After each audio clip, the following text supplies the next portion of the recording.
क्या पहले कुछ मिलता था?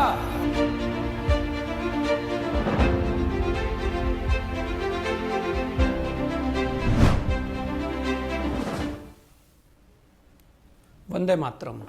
सत्ता के टेम्परेचर में आपका स्वागत है। मैं हूं आपके साथ परविंदर गोस्वामी। आज हम बिहार चुनाव को लेकर सत्ता का टेम्परेचर मापेंगे, जिसको लेकर दिन भर सियासत गर्म रही। क्या पहले कुछ मिलता था?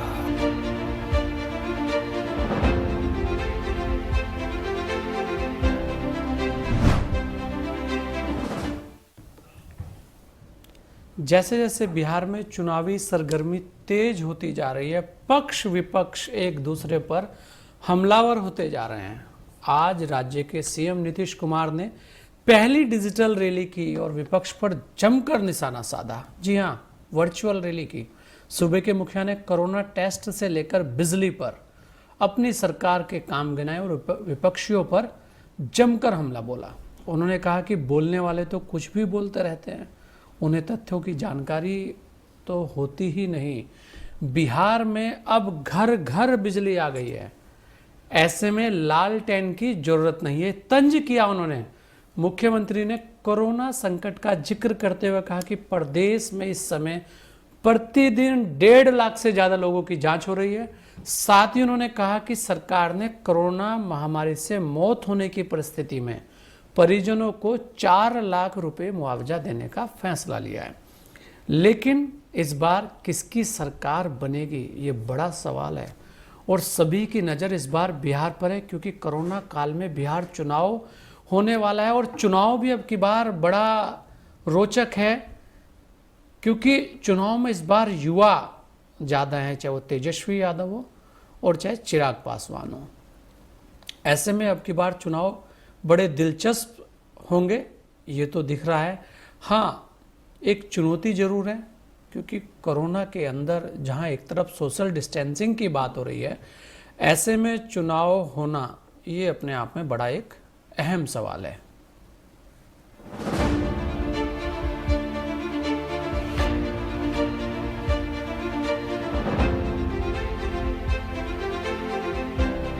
बिहार में चुनाव को लेकर राजनीतिक गलियारों में हलचल तेज है। आज मुख्यमंत्री नीतीश कुमार ने निश्चय संवाद के नाम से वर्चुअल रैली को संबोधित किया। इस रैली में नीतीश कुमार ने कोरोना काल में किए गए कामों का बखान करते हुए विपक्ष को जवाब दिया। साथ ही बाढ़ प्रभावितों की मदद की भी चर्चा की और इसके अलावा उन्होंने आरजेडी अध्यक्ष लालू यादव पर भी हमला किया। नीतीश कुमार ने कानून व्यवस्था के मसले पर आरजेडी के शासन और अपने कार्यकाल की तुलना की। नीतीश कुमार ने पूर्व मुख्यमंत्री लालू प्रसाद यादव और राबड़ी देवी पर निशाना साधते हुए कहा कि पहले हालात इतने बुरे थे कि सामूहिक नरसंहार होता था, लोग गाड़ी में राइफल दिखाते हुए चलते थे। इससे पहले नीतीश कुमार ने अपने भाषण की शुरुआत में कोरोना पर सरकार की ओर से किए गए कार्यों की चर्चा की। कोरोना के शिकार हुए, उसमें फिर ठीक होने वाले की संख्या अब बिहार में सर्वाधिक हो गया है, 88.24%। लॉकडाउन से लेकर अनलॉक में जो भी नियम बनाए गए, उस पर काम करने की बात नीतीश कुमार ने कही। उन्होंने विपक्ष के सवालों पर जवाब देते हुए ये भी कहा कि कुछ लोग आलोचना करते रहते हैं, बोलते रहते हैं, लेकिन हमने शुरुआत से ही कोरोना जांच बढ़ाने के लिए कहा था। नीतीश कुमार ने कहा कि आज बिहार में प्रतिदिन 1,50,000 से ज्यादा कोरोना जांच हो रही है। सबसे ज्यादा जांच एंटीजन टेस्ट से हो रही है। जांच में शीघ्रता के लिए राज्य सरकार 10 RT-PCR मशीन खरीद रही है। नीतीश कुमार ने बताया कि कोरोना के चलते आर्थिक संकट बढ़ता ही जा रहा है। दूसरी तरफ बाढ़ ने काफी नुकसान किया है। 16 जिले इस बार बाढ़ से प्रभावित हुए और सरकार ने तत्काल राहत पहुंचाई और 5 लाख से ज्यादा लोगों को रेस्क्यू किया गया। खाने के लिए सामुदायिक रसोई चलाई गई। 83 लाख से ज्यादा लोग बाढ़ प्रभावित हुए। सामुदायिक किचन से पूरे राज्य में 10 लाख लोगों का खाना खिलाया गया। साथ ही कोरोना की जांच भी कराई गई। और किस तरह से हम लोग जब बांटना शुरू किए, एक एक क्विंटल अनाज लोगों के लिए और बाकी चीज बर्तन के लिए और कपड़ा के लिए तो अलग है, जब एक एक क्विंटल अनाज बांटने लगे हम लोग, तो जब हम गए दरभंगा इलाके में तो हम देखे, आवाज उधर से सुने कि हमको क्विंटलिया बाबा बोल रहे हैं। अब आप बता दीजिए, क्या पहले कुछ मिलता था? बाढ़ का जिक्र करते हुए सीएम नीतीश कुमार ने उस दौर का भी जिक्र किया जब उन्हें सत्ता मिली थी। नीतीश कुमार ने बताया कि साल 2006 के बाद हमने एसओपी बनाया कि कब किस परिस्थिति में क्या काम करना है। इसके बाद साल 2007 में 22 से 23 जिले बाढ़ से प्रभावित हुए थे और उस वक्त भी काम किया, इसके बारे में भी बताया। Bureau report, network 10। और बिहार में जो चुनाव है, चुनाव के बाद जिस तरह से वहाँ आरोप प्रत्यारोप हो रहे हैं और भगदड़ भी मची है। जी हाँ, मैं तेरे दल में और तू मेरे दल में, ये भी बड़ी तेज़ी से हो रहा है वहाँ पर। और लगातार आप देखेंगे आस्थाएं बदली जा रही हैं। कभी विपक्ष के नाम पर नारे लगाने वाले आज पक्ष में हैं और कभी पक्ष में नारे लगाने वाले आज विपक्ष में हैं। हर ओर होड़ मची है जीतने की। और इसी में आज हमारे साथ एक खास मेहमान जुड़े हैं, अंजनी पांडे जी, जो वरिष्ठ पत्रकार हैं, पटना से हैं। आपका बहुत बहुत स्वागत है अंजनी पांडे जी। अगर अंजनी पांडे जी, अगर हम बात करें बिहार चुनाव को लेकर, जिस तरह से आप देख रहे हैं कि लगातार आरोप प्रत्यारोप चल रहा है, ऐसे समय में राजनीति, देखिए एक समय होता है, अगर कोरोना नहीं होता तो कोई भी चर्चा बहुत बड़ी ना होती। ऐसे समय में जब कोरोना भी है और बिहार के अंदर बाढ़ भी है, ये दो ऐसे चैलेंज हैं जिसमें अब चुनाव होना है। तो आप कैसे देखते हैं कि मुद्दे क्या रहने वाले हैं, अहम मुद्दे क्या रहेंगे, किस पर बिहार की राजनीति घूमेगी? जी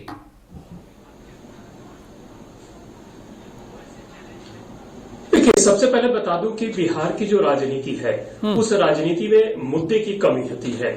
इस बार जो मुद्दा है मुख्य रूप से वह मुद्दा है कि जो 15 साल पिछड़ा था और 15 साल बनाम 15 साल, लेकिन राजद जो है उस 15 साल अपने पिछले के कार्यकाल को वह भूलना चाहती है, उसे याद नहीं करना चाहती है, क्योंकि वह जो 15 साल का वक्त था वह काफी एक तरह से कहें तो बिहार के लिए, बिहार वालों के लिए और बिहार वासियों के लिए काफी निराशाजनक था। उसका ही फायदा बाद की जो सरकार बनी, जो एनडीए की सरकार बनी, एनडीए गठबंधन बना, तो राज्य की जो जनता थी उसने उस गठबंधन को या कहें कि राजद की जो सरकार थी उसे नकार दिया।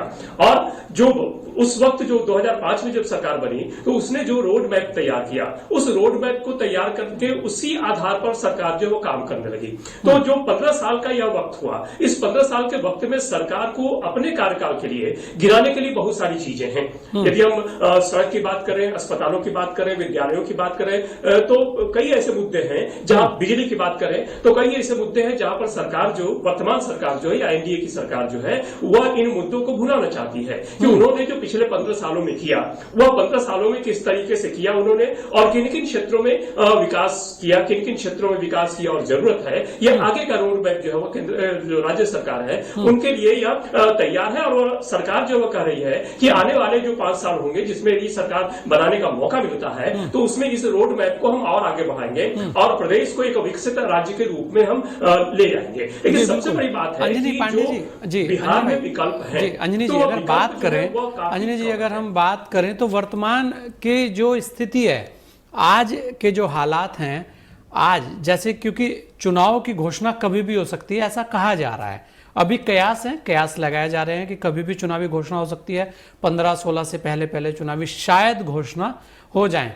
ऐसे में सबसे 2-3 चीजें बड़ी अहम है अब की बार, वो चीजें अब की बार हैं। देखिए, पहली बात कि जिस तरह से सुशांत राजपूत का जो केस हुआ और जो सुशांत राजपूत वाला केस होने के बाद बिहार सरकार ने आगे बढ़कर एक शुरुआत की और देखिए उसमें रोज एक नया खुलासा हो रहा है, कहां वो आत्महत्या थी और कहां ड्रग्स रैकेट भी उसके अंदर कूद गए हैं।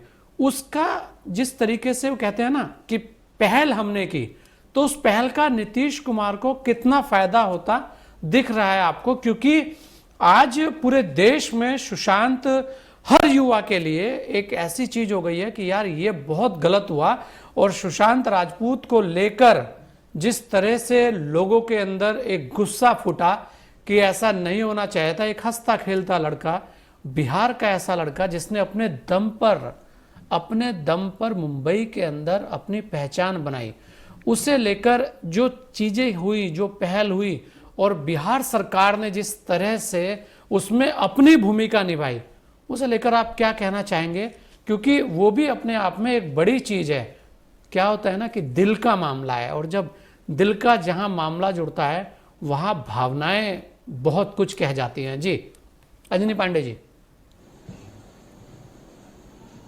निश्चित रूप से जो बिहार के लोगों की भावनाएं हैं वो सुशांत सिंह राजपूत के साथ जुड़ी हुई हैं और जुड़ी हुई थी। इसका ही फायदा सभी राजनीतिक पार्टियां ने उठाने की कोशिश की और इसको लेकर के सभी जो है वो सीबीआई जांच की मांग करने लगे, सभी उनके घरों पर जाने लगे, उनके पिता के साथ जाकर के उन्हें श्रद्धांजलि अर्पित करने लगे। तो सभी लोगों ने यह समझा, जितनी भी पार्टियां थी वो समझे, उन लोगों ने समझा कि यह मौका है और इस चीज को, इस मुद्दे को जो है आने वाले चुनाव में उठाया जा सकता है। लेकिन जिस तरह से राज्य सरकार, चूंकि जो मुख्यमंत्री नीतीश कुमार ने उन्होंने बार बार कहा कि यदि परिवार की तरफ से, इस तरफ से यदि कोई मामला दर्ज होता है और यदि उनकी तरफ से मांग की जाती है तो सीबीआई मांग भी की जाएगी। शुरुआत में जो पुलिस बल यहां से भेजेगा, उनके साथ जिस तरह की घटनाएं हुई, उन घटनाओं को लेकर के पूरे प्रदेश ही नहीं बल्कि देश के लोगों की भी भावनाएं जो जुड़ गई। और यह जरूर यह देखा जाने लगा कि जो मुंबई पुलिस थी, उस मुंबई पुलिस के जो कारनामे थे वह जरूर कहीं ना कहीं कुछ दाल में काला लग रहा था लोगों को, इस तरह से था। अब तो सीबीआई के पाले चला गया मामला और सीबीआई जो है वो जांच करेगी और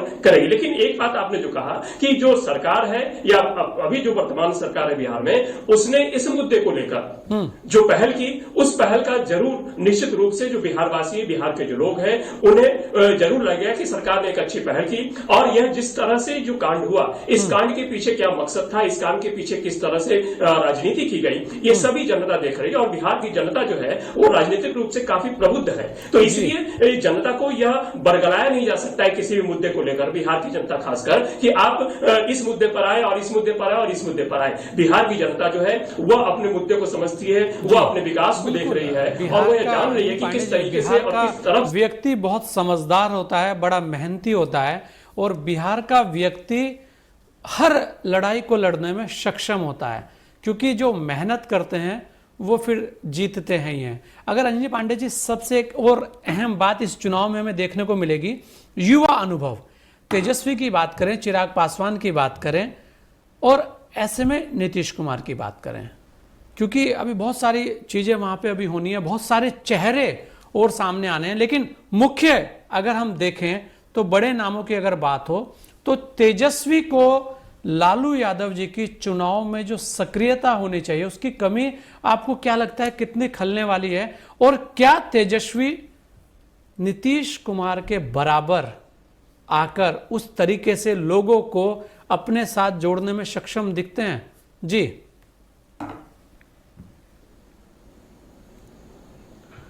देखिए, जो नीतीश कुमार का चेहरा है, नीतीश कुमार की जो परिपक्वता है, वह परिपक्वता जग जाहिर है। और उनका जो एक कद है, उस कद के आगे बिहार में अभी कोई भी नेता जो है वह अपने आप को नहीं प्रूव कर सकता है। भले ही जो युवा की बात हो रही है, युवा चेहरे की बात हो रही है, उसमें चिराग पासवान और तेजस्वी यादव की बात हो रही है, वो भविष्य के चेहरे हो सकते हैं। निश्चित रूप से बिहार के लिए, यदि बिहार की जनता के लिए, बिहार के युवाओं के लिए यदि वो कुछ रोड मैप सामने लाते हैं, यदि कुछ कार्य योजना लाते हैं, तो लोगों का झुकाव उनकी तरफ होगा। और निश्चित रूप से वो यदि युवाओं को लेकर के यदि आगे बढ़ते हैं, सकारात्मक सोच के साथ आगे बढ़ते हैं, तो निश्चित रूप से युवा वर्ग जो है वो उनके साथ जाएगा और दोनों के साथ, चाहे वो तेजस्वी यादव की बात करें या फिर चिराग पासवान की बात करें। लेकिन फिलहाल अभी जो है वह इन दोनों में परिपक्वता की कमी है, जिसको लेकर के पिछले चुनाव में भी, जब लोकसभा का चुनाव था, उस वक्त भी हम लोगों ने देखा था कि जो लोकसभा का चुनाव हुआ था उसमें भी सीटों के बंटवारे को लेकर जो उम्मीदवार थे उनको लेकर के जिस तरह से किचकिच हुई और उसका खामियाजा जो है वह सभी महागठबंधन की पार्टियों को भुगतना पड़ा। सबसे बड़ी बात है कि जो विकल्प है उस विकल्प में एक जुटता नहीं दिखती है। अभी तुरंत मांझी जो है उन्होंने महागठबंधन का साथ छोड़ करके एनडीए की तरफ वो चले गए। काफी बड़ा घटक था, काफी बड़े चेहरे थे मांझी, लेकिन सबसे बड़ी बात है कि जो मुख्यमंत्री का चेहरा है उस मुख्यमंत्री के चेहरे के रूप में न तो तेजस्वी की पहचान है, न तो तेजस्वी स्वीकार है और न ही चिराग पासवान स्वीकार है, चाहे वो गठबंधन की बात करें या एनडीए की बात करें, दोनों में।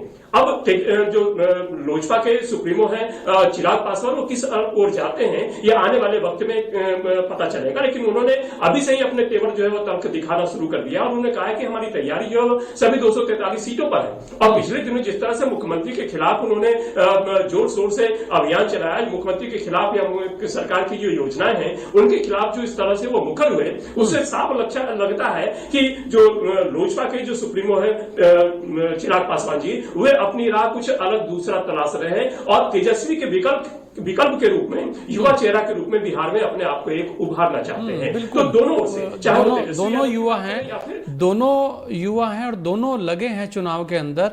लेकिन अगर अंजनी पांडे जी, अगर हम बात करें जी, अंजनी पांडे जी, अगर हम बात करें वर्तमान में देखें तो दोनों ही युवा हैं, दोनों ही मेहनत कर रहे हैं। पर जैसे आपने बोला कि अभी थोड़े कच्चे हैं, क्योंकि नीतीश कुमार अपने आप में बहुत बड़ा नाम बिहार के अंदर हो चुका है।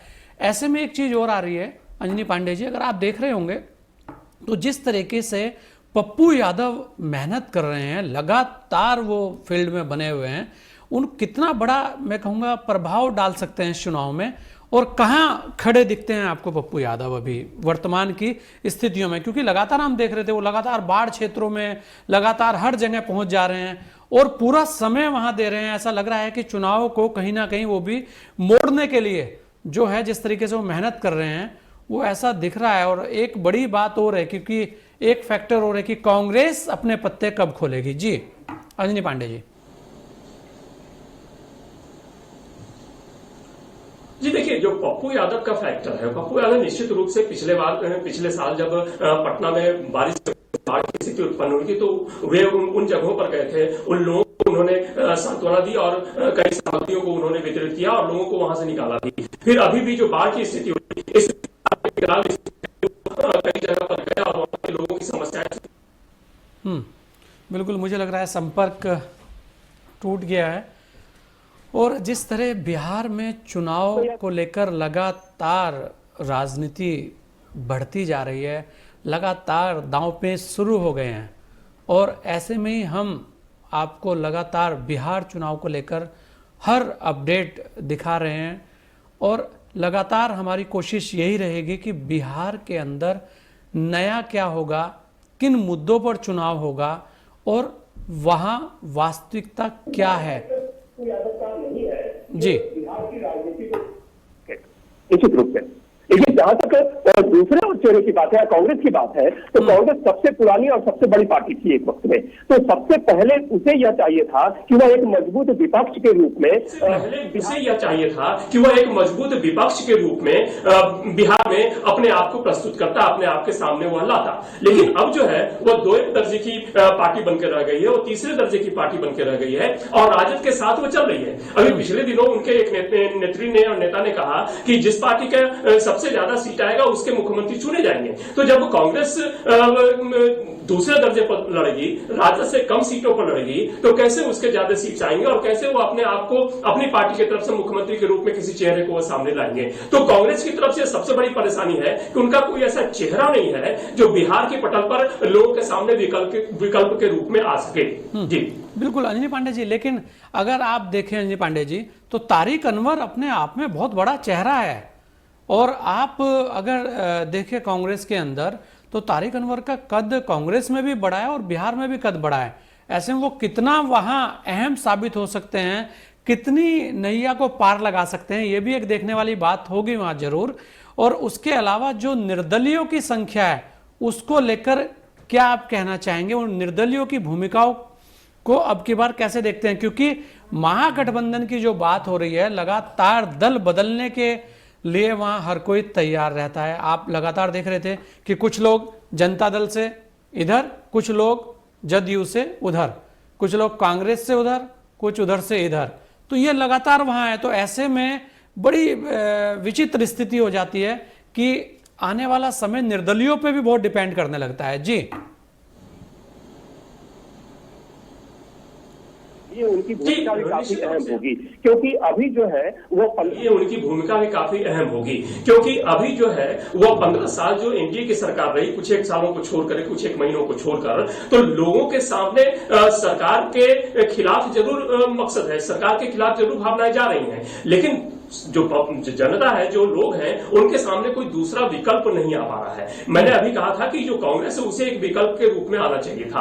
आपने कहा कि जो तारिक अनवर साहब है वो निश्चित रूप से एक बड़ा नाम है, और इसके पहले वो कांग्रेस के अंग हुआ करते थे, बीच में वो राष्ट्रवादी कांग्रेस पार्टी में चले गए थे, फिर बाद में वो कांग्रेस के अंग बने हैं और कांग्रेस में काफी मजबूती से और मजबूत स्तंभ के रूप में बिहार में जाने जाते हैं। लेकिन सवाल यह है कि जो तारिक अनवर है पूरे बिहार में उनकी स्वीकार्यता नहीं है। एक यदि मुख्यमंत्री के चेहरे के रूप में कहा जाए या बड़ा चेहरा के रूप में कहा जाए, तो पूरे बिहार की जनता के रूप में तारिक अनवर जो है वो स्वीकार्य नहीं है। निश्चित रूप से उनके कुछ एरिया है, जो किशनगंज का एरिया है, कटिहार का इलाका है, जहां पर वो लीड करते हैं, जहां पर के वो सांसद भी रह चुके हैं, तो वह उनका एरिया जो उस एरिया में काफी पसंद किए जाते हैं, काफी अच्छे नेता है और काफी अच्छे वक्ता भी है, और उनकी जो सोच है वो काफी अच्छी सोच भी है। तो निश्चित रूप से यदि कांग्रेस तारिक अनवर को सामने लाती है इस चुनाव में, तो जरूर कांग्रेस को जो है वो फायदा होने वाला है, क्योंकि एक अल्पसंख्यक चेहरा भी है, और अल्पसंख्यक को लेकर के बिहार की राजनीति जो है वह भी काफी गर्माते रही है, और बिहार की राजनीति में अल्पसंख्यक का जो एक घड़ा है, अल्पसंख्यक की जो बात है वो काफी महत्वपूर्ण मानी जाती है। तो चाहे वह राजद की बात करें, राजद MY समीकरण पर ही टिका हुआ था, नीतीश जी की बात करें, एनडीए सरकार की बात करें, तो यह भी जो अल्पसंख्यक वर्ग है उस अल्पसंख्यक वर्ग को रिझाने की कोशिश में लगातार लगे हुए हैं। कई योजनाएं, कई तरह के जो कार्यक्रम है वह अल्पसंख्यकों के लिए लाया गया है। तो यदि कांग्रेस तारिक अनवर जी को एक महत्वपूर्ण चेहरे के रूप में इस चुनाव में यदि सामने लाती है, तो निश्चित रूप से कांग्रेस को जरूर फायदा होगा। और जहां तक निर्दलीय की बात है, तो निर्दलियों की भूमिका जो है वह भी इस बार काफी अहम रहने वाली है, क्योंकि स्पष्ट रूप से न तो एनडीए यह दावा कर सकता है, भले ही वह कामकाज के आधार पर 15 साल के विकास के कार्यों के आधार पर वह राज्य जनता के सामने जाए, लोगों के सामने जाए, लेकिन जो स्पष्ट बहुमत की बात है, तो एनडीए को भी स्पष्ट बहुमत, जहां तक अभी का आकलन है, तो स्पष्ट बहुमत मिलने नहीं जा रहा है। तो इस स्थिति में महागठबंधन और उसके साथ साथ और बड़ी हो जाती है। अंजनी पांडे जी, अंजनी पांडे जी, अगर देखा जाए सबसे एक अहम बात अब की बार और होगी कि जिस तरह से बीजेपी गठबंधन है, ऐसे में एक सवाल बड़ा ये रहने वाला है कि अगर बीजेपी की सीटें ज्यादा आती हैं तो मुख्यमंत्री कौन, या बीजेपी ये मान के चल रही है कि बिहार में उनके नेता नीतीश ही हैं। अगर मुख्यमंत्री की बात होती है तो यह भी अपने आप में एक द्वंद्व जो है वो लगातार इस चुनाव में देखने को मिलने वाला है। जी,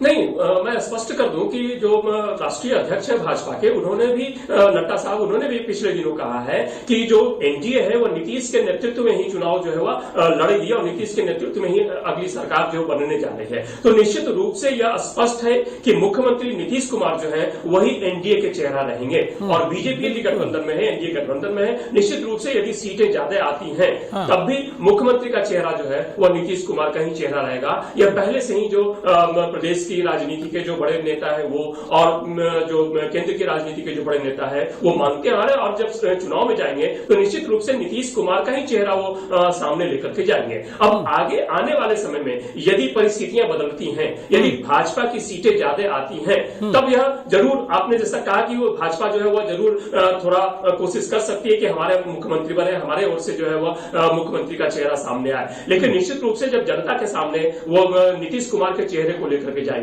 तो फिर भाजपा में सबसे बड़ी बात है कि कोई उस तरह का चेहरा भी नीतीश के सामने नहीं है जो भाजपा उसको प्रस्तुत कर सके। यदि ऐसा था तो पिछले बार जब चुनाव थी, उस चुनाव में वह एक अच्छे चेहरे के साथ, एक बड़े चेहरे के साथ, बड़े नाम के साथ जो है वह बिहार में आ सकती थी और ला सकती थी। लेकिन अभी भी नीतीश कुमार के पीछे ही बिहार की जो भाजपा है वह चल रही है, और आने वाले समय में जो चुनाव होगा, निश्चित रूप से आने वाले समय में जो भी चुनाव होगा नीतीश के नेतृत्व में ही चुनाव होगा। आपका बहुत बहुत धन्यवाद अंजनी पांडे जी।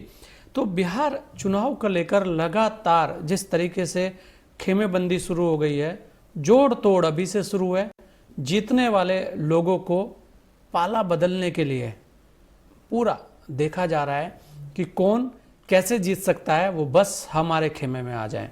वहाँ ना आस्था मायने रखती और ना वहाँ आपकी कोई भी ऐसी चीज़ मायने रखती कि आप कैसे हो। वहाँ केवल देखना यह है राजनीति में कि जीतेगा कौन। और ऐसे में बिहार का चुनाव अब की बार बड़ा महत्वपूर्ण भी है और बड़ा रोचक भी होने जा रहा है, और साथ ही एक नई दिशा भी देने जा रहा है कि कोरोना को लेकर जो बिहार चुनाव है वो किस तरीके से चुनाव आयोग संपन्न कराता है। अभी सब कयास हैं, लेकिन ऐसा कहा जा रहा है कि जल्दी ही चुनाव की घोषणाएं हो जाएंगी। लगातार बने रहिएगा हमारे साथ, हम लगातार आपको बिहार के चुनाव की हर अपडेट ऐसे ही देते रहेंगे। दीजिए मुझे इजाजत। जय हिंद। क्या पहले कुछ मिलता था?